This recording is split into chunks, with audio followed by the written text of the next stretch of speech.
অন্য রোজা আমার জন্য, আর রোজার পুরস্কার কি? আমি আল্লাহ নিজেই।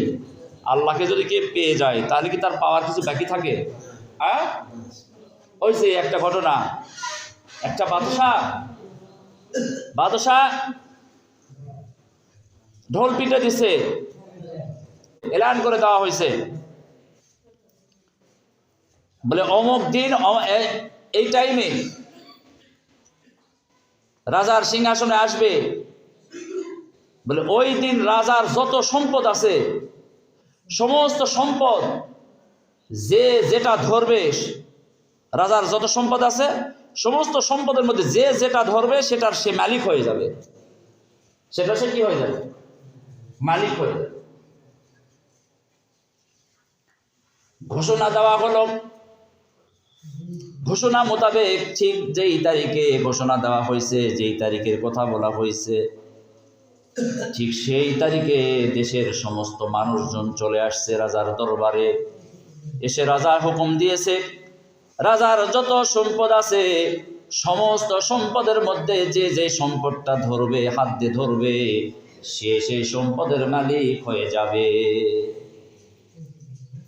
যে যত বড় সম্পদ, তার ইচ্ছা অনুযায়ী, তার আবেগ অনুযায়ী রাজার যে সম্পদটা সবচাইতে বেশি দামি, সবচাইতে বড় লাভবান হওয়া যাবে, এমন সম্পদ দেখে দেখে প্রত্যেকেই একটা একটা করে সম্পদ হাত দিয়ে ধরে আছে, মালিক হয়ে যাবে। রাজা তো ঘোষণা দিয়েছে।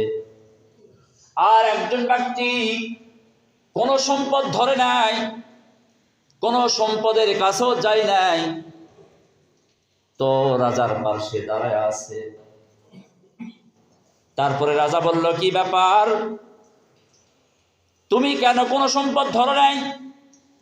আমি তো অনুমতি দিয়েছি আজকে আমার যে যেই সম্পদ তার হাত দিয়ে ধরবে আমি তাকে মালিক বানা দিব, তাকে সম্পদ দিয়ে দিব, ওই সম্পদের মালিক তাকে বানা দিব।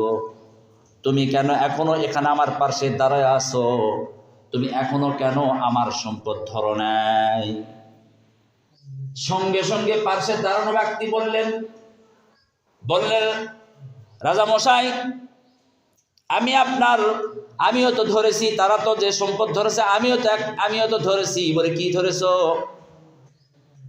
তাকায় দেখলেন, বললেন, দেখেন এই যে আমি আপনার পাঞ্জাবির কোনাটা ধরে আছি।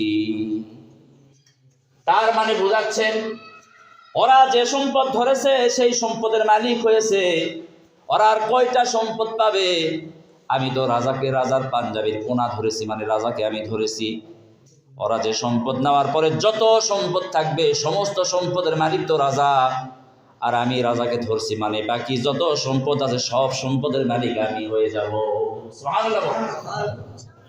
তাই বলতেছিলাম, আপনি যদি আল্লাহকে ধরতে পারি, আল্লাহকে সন্তুষ্ট করতে পারি, রোজার মাধ্যমে আমরা আল্লাহকে ধরার একটা সবচাইতে বড় হাতিয়ার।